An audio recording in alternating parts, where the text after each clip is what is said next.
Now it goes back to the very advice that my dad provided me. And I just re-emphasize that is like, who are the right people you want to spend time with? What do you need to learn and what action can you take? And that's the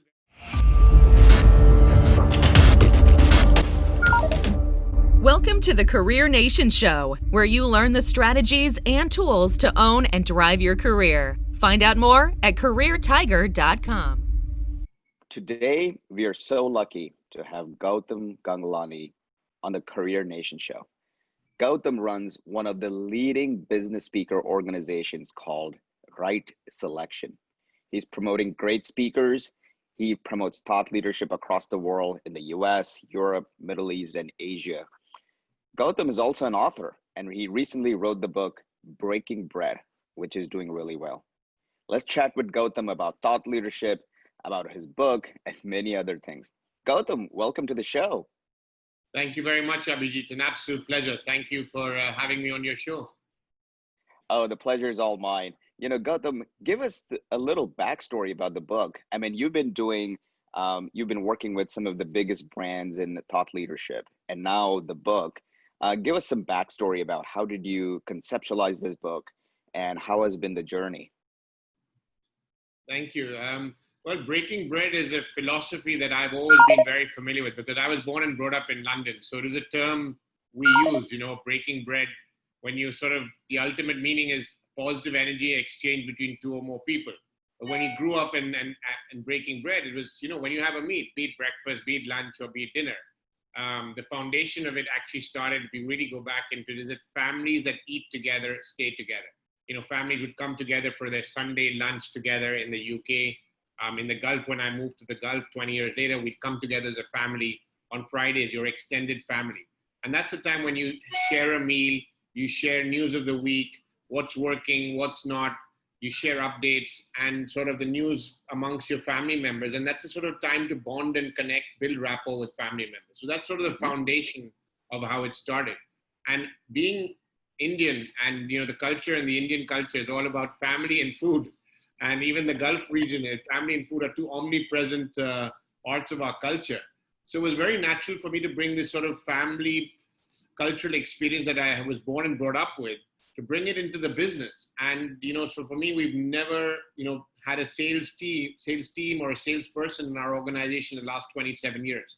I mean, we're a father and son family business, but the idea was really about bringing the relationship sort of mindset and breaking bread philosophy into our business. So we broke bread with our internal teams and we broke bread with our speakers over the years. And that's sort of been a part of our journey. And one fine day, very recently, a year back, I was asked to speak on this sort of topic. I said, Gautam, you're well connected globally. You are friends with many of the greatest speakers in the world. Tell us more. And that's when suddenly I did a keynote speech a year back. And that was the foundation of how this book got created. And I transcribed that speech. And that was the first 5,000 words of this book. And here we are 6 months later in lockdown, with an actual published book available on Amazon. So Breaking Bread sort of been the journey itself. That's amazing. And there's so many great things to unpack about your book. One of the turning points in your story, and you mentioned this in the book, is your dad's advice. Can you please share with the audience some of the things that he mentioned that stayed with you and made a difference in your life? Thank you very much. Yeah. So having been brought up in the UK, as I've shared, in my teenage years, I went through a very difficult time actually at the age of 13. And this lasted for a couple of years. I was bullied. I was teased. I was humiliated. I was made fun of. This made me feel like an introvert. I had very low self-esteem, very little confidence. My grades were below average, and this resulted in me having very few friends. I was anxious, I was stressed, I was worried, I was confused. And I went to my dad and I told him, Papa, nothing makes any sense. I mean, I don't even know what is the purpose, what is meaning. And I just expressed to him my sort of negative frame of mind, my low energy. And he said, son, I'm going to help you through this and give you 3 pieces of advice. But before I give you those pieces of advice, let me share with you that two things that are constant in your entire life, and that is challenges and change. Not only now as a teenager, but for the rest of your life, whatever level of success you achieve as a professional, as an entrepreneur, realize that challenges and change are constant. We've had many recessions over the years, many challenges, be it health, be it relationship, but today we have COVID-19, and that's the challenge we face today. So the advice he gave me as a teenager was surround yourself with the right people. Secondly, continuously learn. And third, and most importantly, is take action, take massive action. I was fortunate to change schools and suddenly surround myself with people who were positive, encouraging, uplifting. I suddenly felt better about myself because my environment was encouraging and inspiring. I then started learning more. Whether you learn from books, you learn from people. Today we learn from blogs, articles, podcasts, and then above all is take action, because you get a lot of knowledge through people, through events, through conferences. Then it's about taking action. With action, you either progress or you learn. And that's the very philosophy that I went through. And since the age of 16, I'd never looked back. It transformed my entire teenage years, my university, and my entire business career, because these three pieces of advice are just so simple, but yet profound. And when applied, it creates breakthroughs and solutions to every challenge. Amazing, Gautam. This is such a great story in itself, because you've overcome adversity. And thanks to your dad's advice, you've been applying that consistently throughout the years. You've gotten great success, and now you're sharing that with the world. I love that story, and there's so much there for all of us to learn from. One of the things you mentioned there was about COVID, which is sort of the current issue at hand, if you will.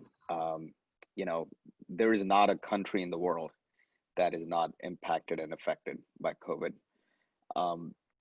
And as you are navigating this, and you're seeing so many people, maybe they are entrepreneurs, business leaders, speakers, and they're trying to navigate this situation. What advice would you have for people who are trying to make a difference in the world? They're trying to go about their work. How should we look at COVID, and how should we look at this in terms of navigating this successfully? Thank you. First and foremost, I really want to acknowledge and appreciate that it is a very challenging time for everyone across the world. There's no question about it. So what I'm about to share is my perception and my sort of experience. And first and foremost is acceptance. I mean, we must accept what we cannot change, what we have no control of. Because only when we accept do we free our minds and have the space to then decide how do we use this time and what we can do. Now, it goes back to the very advice that my dad provided me. And I just re-emphasize that. Is like, who are the right people you want to spend time with? What do you need to learn? And what action can you take? And that's the very advice that I did. I mean, these first 3 months of the lockdown for me, I immediately moved to acceptance, because the moment I moved to acceptance, my mind was like, okay, what opportunity is presenting today? What do I need to change? Who do I need to speak to? Who do I need to spend time with? What do I need to learn? You start asking yourselves very, very good questions. And when you ask yourself good questions, by default, you will come up with great answers. You'll realize, who do I need to call? I made a list of over 150 people I called within the first 3 months. And my whole agenda was just call to say, how are you? What's news? How's progress? How are you managing during this situation? Probably 50, 60, 70% of the people were obviously anxious, stressed, concerned, uncertain. But at the end of the call, just by sharing, they felt lighter. They felt encouraged. They felt inspired, because there's a positive energy exchange. So as a minimum, 70% of the people felt better because they just felt they were able to share their grievances and challenges. And then they shifted the conversation to say, well, what should we do about it? What can we do? What can I change? What can I adapt? And ask themselves, what changes need to happen? And there were 30% of people who were in a very positive state of mind, were thinking about innovation, were thinking about creative solutions. How do I move my business online? What do I need to scale down? What can I scale up? What are the new things that are going to work? And they started asking themselves better questions, that if this is something that's going to last for the unforeseeable future, the quicker we accept that, the quicker we adapt, the quicker we evolve our businesses and move positively forward. So to me, in summary, it's really about you first and foremost deciding, who do you want to spend time with? And communication is key. The more you communicate, you share. The more you share, you learn. The more you learn, you can then apply that knowledge and evolve. And to me, it's been a phenomenal 6 months. I mean, I split it actually in two halves. The first 3 months, we just gave unconditionally. We hosted 25 virtual events in 3 months, or it had over 15,000 people. I grew my LinkedIn following tremendously. People said you built your brand further, you learned a lot, you provided solutions, knowledge to people in deep pain, and you built tremendous goodwill. And above all, what did I do in that time? I did a lot of market research. I asked questions to say, what are you willing to learn? What are your pain points? What time frame would you be willing to spend online? What kind of budgets do you have? We asked lots of questions. So we gathered that data. We reverse engineered our business. And the last 3 months have been hugely successful months. And they've only been successful because you built goodwill, you built your brand, and you created products and services online based on the feedback you've had from the customers, where you gave unconditionally the first 3 months. Gautam, that's amazing. And that in itself is a great framework for anybody to use, which is to connect with customers, give unconditionally. It doesn't matter if it results in immediate value or not, but over a period of time, once you create enough value for your customers, they will not only come back to you, but they'll become even more loyal customers, and your business is going to grow. And that's a phenomenal framework for anybody to use. And I appreciate you sharing that with the audience. Thank you. Thank you. My triggers, actually, my dad always said, he said to me many years ago, he said, the most important bank account is the emotional bank account. Money comes and goes in life. We all go through our own cycles in the financial space. But emotional bank account, your relationship capital, that's your asset. That's your true valuable asset through ups and downs. So to me, that sort of represents what I also say is breaking bread is a journey. It's not a destination. We're not in a race here. It needs to be done step by step with patience, with positive energy, and nurture these relationships slowly but surely. Oh, 100%. One of my mentors says, your network drives your net worth. And I totally agree with that. So it is definitely connected. Let's get to know, Gautam, you a little bit more in our game that we play with all of our guests. We call it our favorites game. And I'm going to ask you some point blank questions and ask you about your favorite things. And you have to answer what is your favorite thing and why it is. Are you ready, Gautam? Absolutely, I'm ready. Awesome. First question is, what's your favorite app? My favorite app actually is an app called AOA. That's spelled AYOA. I love it because to me, it helps me in innovation and it helps me in productivity. And it's a tool which is full of colors and vibrancy. So I really enjoy that app. It's one of my all-time favorite apps. Oh, awesome. I'll make sure to put that in the show notes. Thank you for sharing that.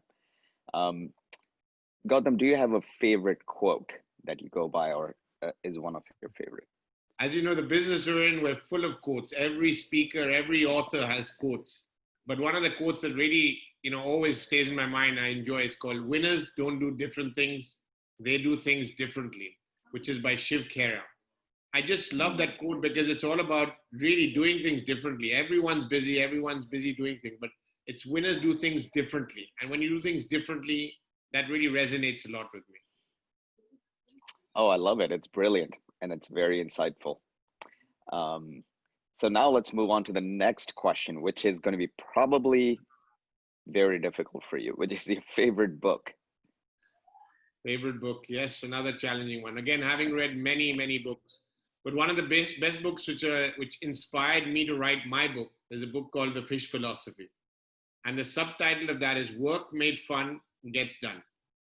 I absolutely love that book because it's a simple parable, a story about a fish market in Seattle where people have fun while selling fish. They say there's more fish sold per square foot than any place in America because there's an interaction, there's a positive energy exchange, there's fun, there's emotion involved. And to me, we spend more than 70% of our lives at work, excluding sleep. So we should enjoy our work. So to me, the fish philosophy Work Made Fun Gets Done is one of my all-time favorite books. Oh, I like that. That's a really good one. I'm going to check that out myself. Um, Gautam, tell us about your favorite food. Favorite food. Now, having said the fish philosophy, fish is on my mind. So one of my all-time favorites is definitely Goan fish curry. I really enjoy in eating fish and seafood in that sense. And Goan fish curry, I've always enjoyed, and that would definitely be one of my favorite that I really relish and enjoy. It has the right blend of Outstanding. the curry, but it's also very spicy, which I enjoy. That's awesome. And given breaking bread, and you've broken bread with so many people, I'm sure you've had exposure to a lot of different cuisines, and you chose this one. That's pretty cool. I like it. Um, Gautam, which is your favorite music? Favorite music. I'm really honestly, I love music in general across the board. I mean, Arijit Singh would definitely be one of my all-time favorites. You know, had the pleasure of seeing his live concerts in Dubai twice, and it was just amazing because I feel to me it brings out the emotion. Obviously, a lot of his songs are emotional and are really inspiring as well. So to me, he's definitely one of my all-time favorites as well because there's a great energy and there's a lot of emotion and meaning in the words, and I really get inspired when music has energy, emotion, and meaning, and he's definitely one of my favorites. Outstanding. Gautam, thank you so much for being such a sport and playing the favorites game with us. My Um, pleasure. awesome. Hey, let me ask you a question because this has come up in our conversations in the past where you've made connections with speakers like, Marshall Goldsmith, Ron Kaufman. What's it's been like to make connections with, worldwide legends? And these are folks that are brand names by themselves.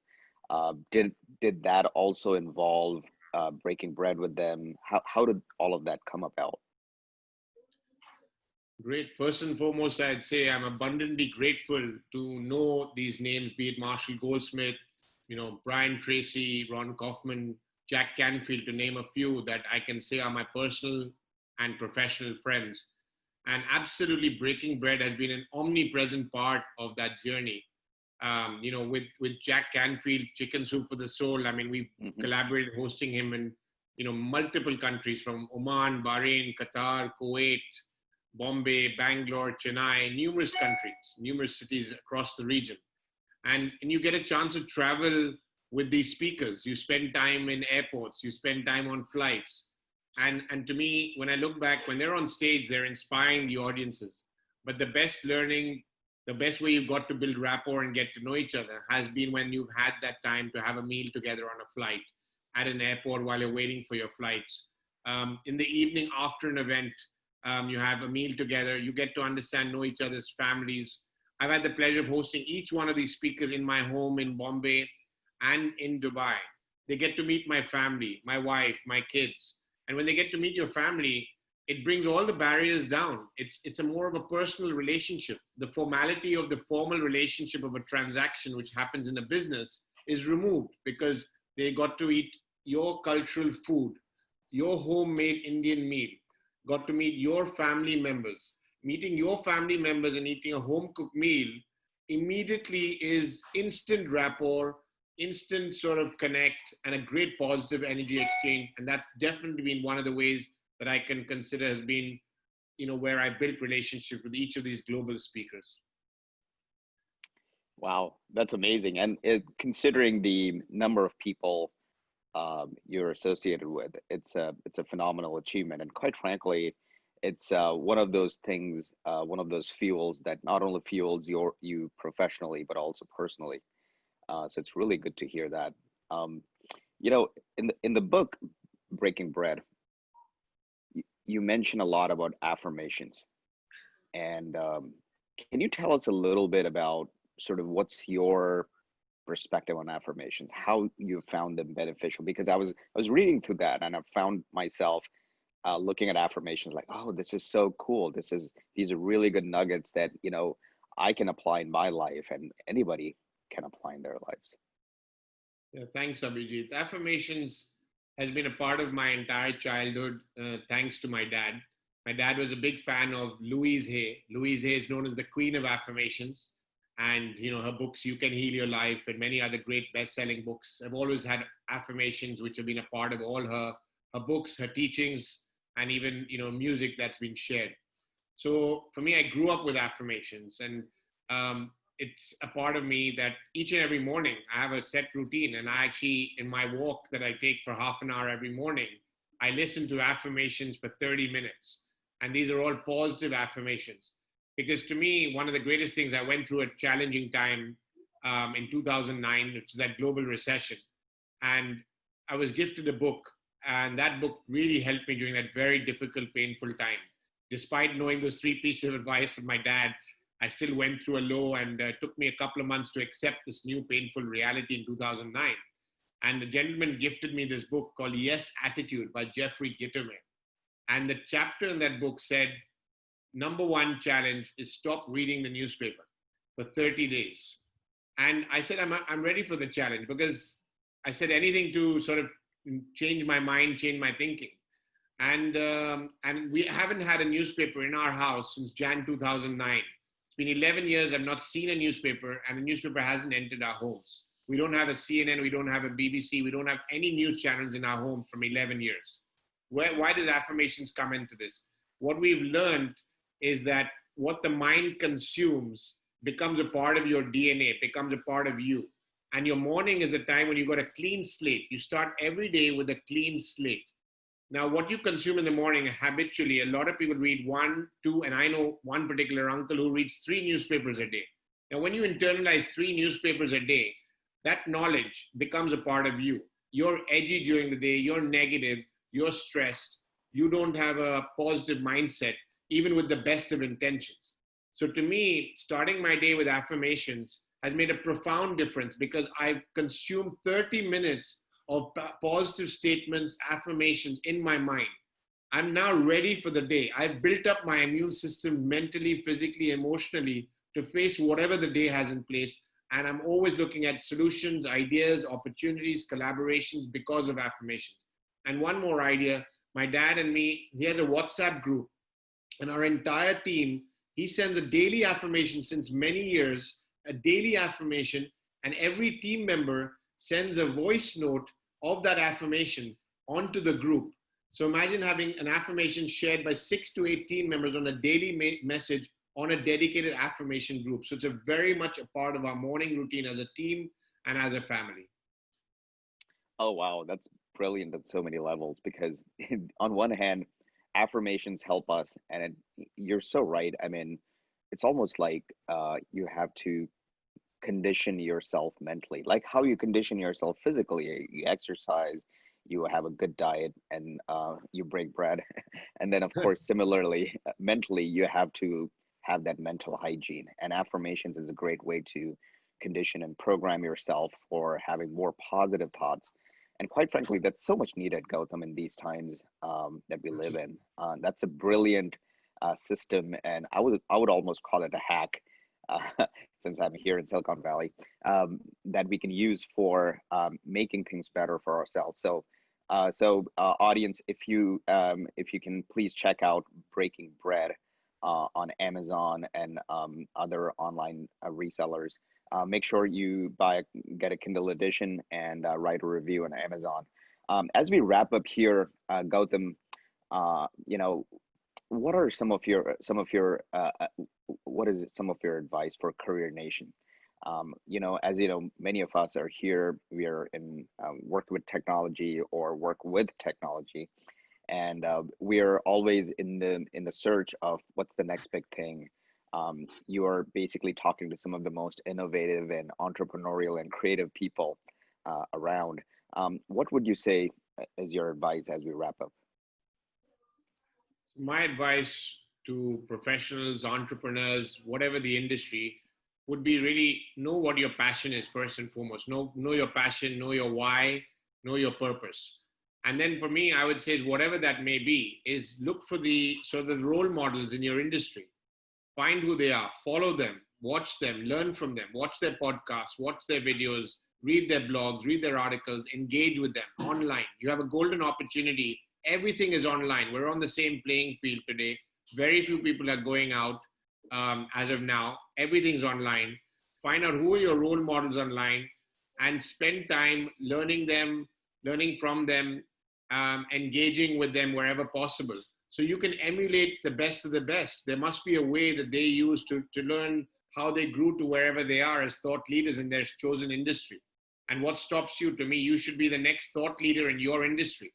So what does it take is by finding people who've already been there, done that. Very few things haven't been done before. It's just about understanding, the best practices from your industry, and then, slowly but surely investing in your learning, and above all, taking action. And when the time permits, spend time. Again, going back, spend time with people from the industry. Spend time with people that are like-minded, like-hearted, because that's the only way you will progress in whatever your chosen path and chosen career is. Awesome. Gautam, thank you so much for being a guest on the show. This has been a treat for us, for our entire audience. And I'm sure people want to get in touch with you. What's the best way to get in touch with you, engage with you, follow you? Is it LinkedIn, Twitter? What would you prefer? There's two options I would suggest. One is LinkedIn. It's an absolute pleasure to connect people professionally on LinkedIn. And alternatively, you could visit GautamGanglani.com. You'll get to know about my journey and also connect with me personally if you'd like to schedule time to connect. So GautamGanglani.com or my LinkedIn profile, which goes by my name as well. Either one of those options would be great. Outstanding. Gautam, thank you so much for being part of the show. Thank you for your time, your valuable inputs. Breaking Bread is online on Amazon. Please get your copy. Gautam, thank you so much. Thank you so much, Abhijit. It's been an absolute pleasure to be on your show, and I wish you continued success on your journey and continue breaking bread online and offline.